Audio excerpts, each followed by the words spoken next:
CRH announced on 22 June 2026 that it had agreed to acquire Arcosa for $8.5 billion in cash, the largest transaction in the Irish Building Materials Group's 56-year history. The share price fell 2.3% on the day. That gap between management's accretion promise and the market's immediate verdict is the bottleneck this script examines. Specifically, whether the leverage the deal requires is what the synergy number actually covers. The terms were clear enough. CRH offered $150 per Arcosa share, which represented a 25% premium to Arcosa's 60-day volume-weighted average price as of 18 June.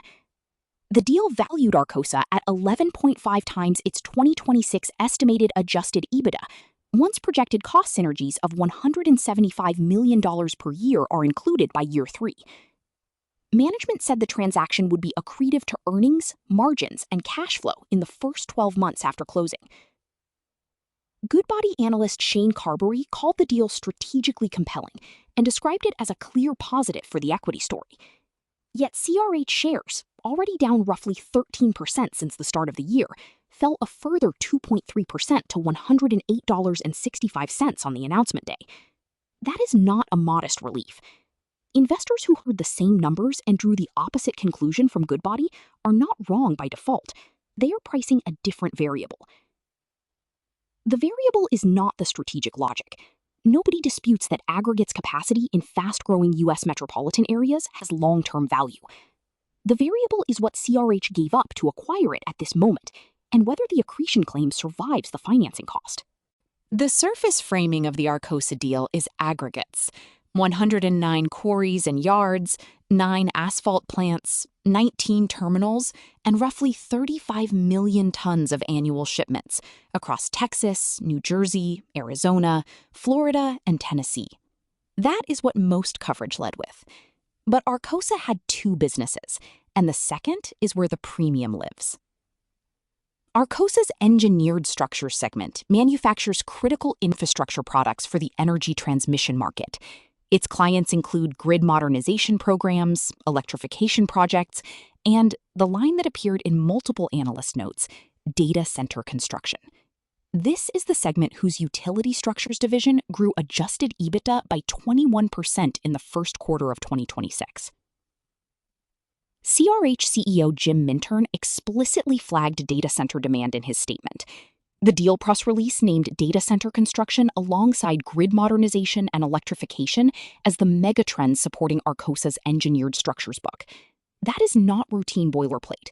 It is a direct signal that CRH is paying for anticipated data center and grid infrastructure orders, not just existing quarry volumes.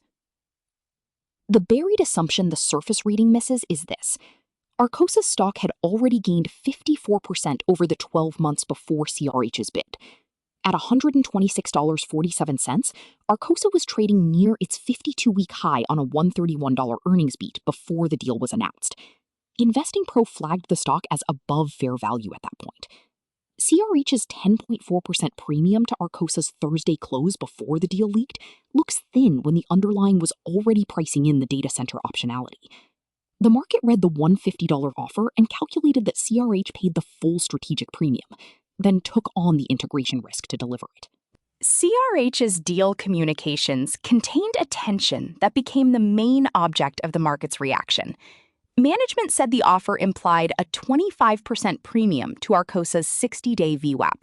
That is the number that appeared in the official announcement and in analyst briefings.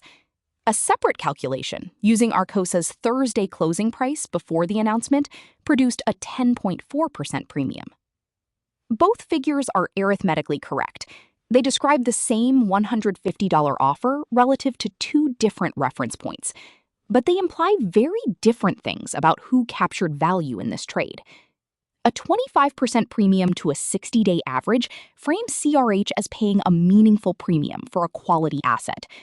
A 10.4% premium to last close, after a stock that had already surged 54% in 12 months, frames CRH as arriving late to a move that the market had already made for it. The Halper Sadeh law firm announced on the same day that it was investigating whether Arcosa's board had obtained the best possible price for shareholders. That is standard M&A litigation positioning. But the direction of the complaint is notable. It runs toward inadequate price for Arcosa sellers, which implies the market read the $150 offer as closer to fair value for a fully priced target than to a knockout bid. CRH's financing plan adds the third dimension. JP Morgan and Morgan Stanley are providing bridge financing. The $8.5 billion outlay equals roughly 30% of the $28 billion investment envelope Minturn set out last September for the next 5 years. CRH spent $9.1 billion on 80 smaller acquisitions over the prior 2 years. One deal at 30% of the 5-year budget is a different posture than the serial bolt-on model that drove CRH's prior 12 consecutive years of margin expansion. The market's 2.3% sell-off is pricing the posture shift, not the aggregates thesis. The deal requires both Arcosa shareholder approval and regulatory clearance, with closing expected in the first quarter of 2027. That creates a defined window in which the paradox resolves, not through analyst commentary, but through measurable execution signals. The single variable that best discriminates whether CRH's accretion claim survives is the year-one financing cost relative to a $175 million synergy pathway. CRH has guided for synergies through operational improvements, procurement gains, and self-supply integration benefits. If the bridge financing cost exceeds the first-year synergy run rate, accretion in year one becomes dependent on organic earnings growth rather than deal mathematics. That number will be visible when CRH next reports earnings. For a holder of CRH, the posture is to hold through the close, but to watch first-year synergy realization at the next results, not management's strategic framing, which is already in the price. The share price weakness pre-deal, minus 13% YTD, had already embedded a discount. The additional 2.3% sell-off on announcement does not make the position materially worse unless the financing terms prove more onerous than disclosed. For a non-holder, the entry question is not the deal quality. It is whether CRH's move to a single large deal from a serial bolt-on model represents a one-off posture shift or a structural change in capital allocation discipline. The prior 12-year margin expansion record was built on the bolt-on approach. An $8.5 billion concentrated bet, even into a structurally growing market, resets the base case. The entry trigger is not today's share price. It is confirmation at closing that the regulatory path is clean and that no material conditions emerge from the Arcosa due diligence period that were not disclosed.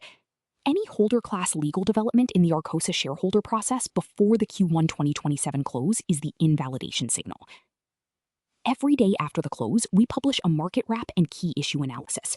Subscribe to the channel.